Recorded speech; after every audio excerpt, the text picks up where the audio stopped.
नमस्ते दोस्तों, मैं हूँ एस्ट्रो शिल्पी आहूजा, एस्ट्रो सद्गुरु मंत्रा से।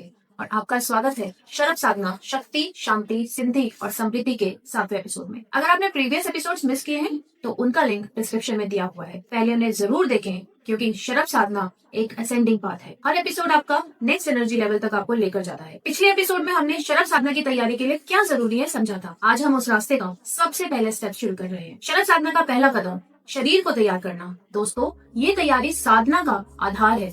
अगर शरीर तैयार नहीं है तो मंत्र अपना प्रभाव नहीं दिखाते, प्राण यानी लाइफ फोर्स फ्लो नहीं करता और तंत्र की अग्नि आपके अंदर स्थिर होने के बजाय आपको हिला सकती है।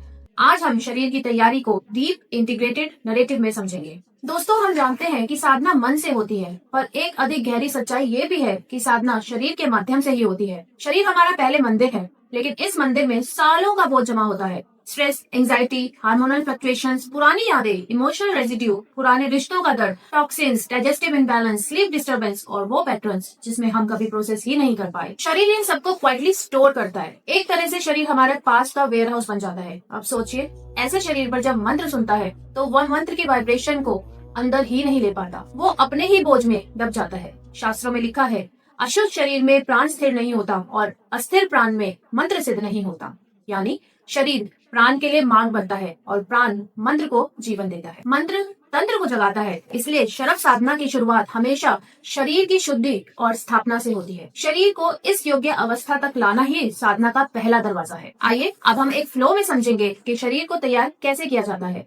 आप देखिएगा कि ये एक साइंस है, टेक्निकल, इंटेंशनल और शास्त्रीय। शारीरिक शुद्धि का मतलब है पुरानी ऊर्जाओं को रिलीज करना और शरीर को रिसेप्टिव बनाना। इसलिए 3 से 7 दिन का फिजिकल रिसेट किया जाता है। खाना हल्का खाएं, तेज मसाला कम खाना, हाइड्रेशन ज्यादा से ज्यादा रखना, पानी ज्यादा पिए, जल्दी सोना, लाइट मूवमेंट जैसे कि योगा या आप वॉकिंग इसमें कर सकते हो। दूसरा आता है इमोशनल कामनेस, यानी मन को स्थिर करना और इमोशनल ट्रिगर्स को डिटॉक्स करना। उसके लिए आपका शरीर ये रिसेट इसलिए चाहता है क्योंकि सालों की थकान लीवर, इंटेस्टाइन, लंग्स, हार्मोन्स में जम जाती है। जब शरीर हल्का होता है तभी प्राण यानी लाइफ फोर्स दीपन होती है। आप नोटिस करेंगे कि इस रिसेट के बाद आपकी ब्रीथिंग नेचुरली गहरी होती जा रही है, चेस्ट ओपन हो रहा है और आप अपना मंत्र बोलते हैं तो शरीर में एक हल्की फोर्स आपको महसूस होती है। ये प्राण यानी लाइफ फोर्स की अवेकनिंग का पहला संकेत होता है। स्टेप 2 में आता है स्नान। साधना का आउटर प्योरिफिकेशन नहीं, ये एक एनर्जी डिस्चार्ज रिचुअल होता है। शास्त्रों में स्नान के बारे में लिखा है, कोसा पानी, एक चुटकी रॉक सॉल्ट। ये नेगेटिविटी दूर करता है और एनर्जी ब्लॉकेज में जितने भी आपके एनर्जी ब्लॉकेजेस होते हैं ये उसको दूर करता है। पैरों और हाथों को विशेष ध्यान से धोना क्योंकि ये हमारी एनर्जी गेट्स होते हैं। बॉडी को कम्प्लीटली ड्राई करना, कोई हैवी परफ्यूम या फ्रेग्रेंसेस आप नहीं यूज कर सकते, सिर्फ इत्र यूज करें।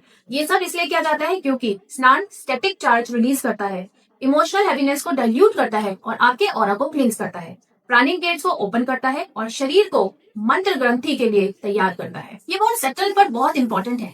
कपड़े आपके प्राणिक फ्लो को या तो ब्लॉक करते हैं या उसे एम्पलीफाई।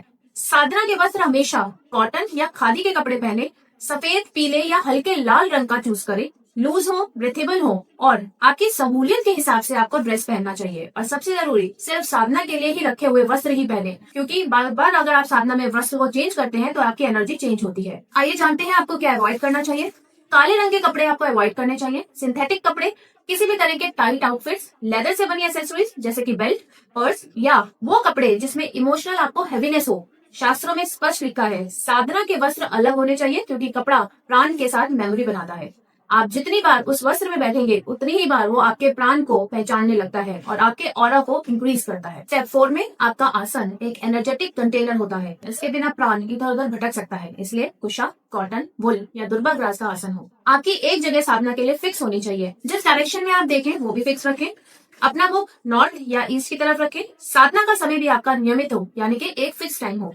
जब आप एक ही जगह रोज बैठते हैं उस जगह की प्राणिक ज्योमेट्री आपके लिए ओपन होने लगती है, वही जगह फिर आपका एनर्जेटिक एंकर बन जाता है। चलिए अब बात करते हैं हर शरीर की अलग चैलेंजेस की। दोस्तों, हर शरीर का अपना प्रकृति होता है और साधना तभी फल देती है जब हम शरीर की प्रकृति को समझकर उसके लिए सपोर्ट सिस्टम क्रिएट करें। अगर आपको एक्सेसिव हीट महसूस होती है तो थोड़ा ठंडा आहार यानी कूलिंग फूड का सेवन करें। लेस स्पाइसी यानी कम तीखा खाना खाएं। शीतली प्राणायाम या एक कूलिंग ब्रीथिंग टेक्निक है। इस वीडियो के डिस्क्रिप्शन में आपको इसके बारे में डिटेल मिलेगी। चंद्रमा यानी मून की रोशनी से चार्ज किया हुआ पानी पिए। अगर हार्मोनल इम्बैलेंस है, वार्म वाटर यानी हल्का गर्म पानी पिए। जेंटल स्ट्रेचेस जैसे कि योगा, सुखम व्यायाम और वॉक करें। स्ट्रेस डिटॉक्स के लिए मेडिटेट करें। बैलेंस्ड मील का एक सेवन करें। अगर आपकी ब्रीथिंग वीक हो तो डायफ्रेगमेटिक ब्रीथिंग करें। टाइट क्लोथ्स अवॉइड करें। वार्म स्नान यानी हल्के कोसे पानी से नहाएं और कोल्ड फूड यानी ठंडे प्रवृत्ति वाले खाने को अवॉइड करें। अगर बहुत ज्यादा एंजाइटी है, ओवर थिंकिंग है, तो लाइट डिनर यानी हल्का भोजन करें। हर्ब्स का सेवन करें और अपने डॉक्टर की राय पे ही करें। सूदिंग साउंड सुने और नेचर में समय बिताएं। स्लो पेस्ड ब्रेथ वर्क जरूर करें। शरब साधना से पहले शरीर को रीसेट, स्टेबलाइज, सॉफ्टन, अवेकन करना होता है।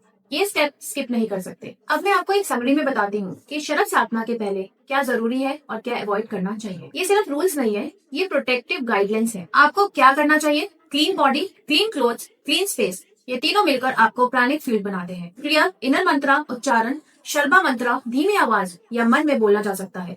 थ्रोट चक्र को एक्टिवेट करना पड़ता है और activation always need inner sound. One place, one seat, one direction. इससे प्राणिक ज्योमेट्री स्टेबल होती है। लाइट, सात्विक फूड, हैवी फूड प्राण को नीचे खींच लेता है। संकल्प, संकल्प बिना साधना डायरेक्शनलेस होती है। क्या नहीं करना चाहिए? ब्लैक सिंथेटिक कपड़ों को अवॉइड करना चाहिए। हीट ब्लॉकिंग प्राण ब्लॉकिंग होता है। हैवी मील्स को आपको अवॉइड करना चाहिए। परफ्यूम्स इमोशनल इंटरफेरेंस लाते हैं, अवॉइड करें। एंगर ऑरा क्रैक हो जाता है, अवॉइड करें। लाउड चैंटिंग मंत्र एक्टिवेट नहीं होते। रैंडम टाइमिंग एनर्जी कभी भी स्टेबलाइज नहीं होती। मोबाइल यूसेज बिफोर साधना फ्रीक्वेंसी आपकी डिस्टर्बेंस होती है। शास्त्रों में लिखा है कि शरब साधना तेजस तत्व से चलती है, इसलिए वीक ब्रेथ वाले, सीवियर एंजाइटी वाले, हाईली सेंसिटिव, इमोशनल नेचर वाले, तेज धवनी से परेशान होने वाले कुछ सात्विक परंपरा के साधक, उनके पहले ग्राउंडिंग और मांत्रिक स्टेबलाइजेशन करनी जरूरी है। दोस्तों, जैसे मूवीज में स्टंटमैन प्रोटेक्शन गियर पहनता है, वैसे ही ये तैयारी आपके लिए सुरक्षा है। दोस्तों, शरब साधना का अगला पिलर है मन और संकल्प। संकल्प एक वाचिक फॉर्मूला है। ये आपको इनर कॉन्ट्रैक्ट बनाता है। संकल्प से ही प्राण डायरेक्शन पकड़ते हैं। संकल्प से ही मंत्र आपके शरीर में एंट्री लेते हैं। संकल्प से ही साधना फल देती है। नेक्स्ट एपिसोड में मैं आपको प्रॉपर संकल्प विधि स्टेप बाय स्टेप सिखाऊंगी। शरीर तैयार हो गया, अब प्राण यानी लाइफ फोर्स को भी हम तैयार कर लेते हैं। प्राण रेडीनेस का मतलब है ब्रेथ डीप हो, चेस्ट का ओपन होना यानी कोई ब्रीथिंग ब्लॉकेजेस नहीं होनी चाहिए। आपका थ्रोट चक्र एक्टिवेट होना चाहिए। आपकी थर्ड आई चक्र का रिसेप्टिव होना शरब साधना में वॉइस प्राण को आगे बढ़ाता है। इसलिए क्लियर, फर्म, स्टडी कवच शरब साधना का कोर है। कवच हो, सहस्रनाम हो, धीमी आवाज में, विस्पर में या मन ही मन नहीं बोलना चाहिए। शरब साधना के साथ पॉसिबल नहीं होता। तो दोस्तों, शरीर प्राण का दरवाजा है, प्राण मंत्र का माध्यम है, मंत्र तंत्र का इग्निशन है, तंत्र कॉन्शियसनेस का एक्सपेंशन है। ये एक चेन है, एक भी कड़ी कमजोर हो तो सारा प्रोसेस गिर जाता है। इसलिए शरीर की तैयारी शरब साधना का प्रथम और सबसे महत्वपूर्ण अध्याय है। दोस्तों, अगर आप तंत्र मंत्र साधना के फाउंडेशन को प्रॉपर गुरु परंपरा में सीखना चाहते हो तो हमारा एएसएफ तंत्र फाउंडेशन लेवल 1 क्लासेस शुरू हो रही है और लेवल 2 में मेरे गुरुजी स्वयं सिखाते हैं, जहां साधना की डेप्थ, लिनेज और एडवांस विधि सिखाई जाती है। अगर आप इंटरेस्टेड हैं तो डिस्क्रिप्शन में दिए हुए लिंक को जरूर देखिए। मैं हूं एस्ट्रो शिल्पी ओझा और अगले एपिसोड में हम बात करेंगे मन, प्राण और संकल्प, शरब साधना की आंतरिक तैयारी के बारे में। तब तक के लिए आप अपने आप को तैयार रखिए। नमस्ते।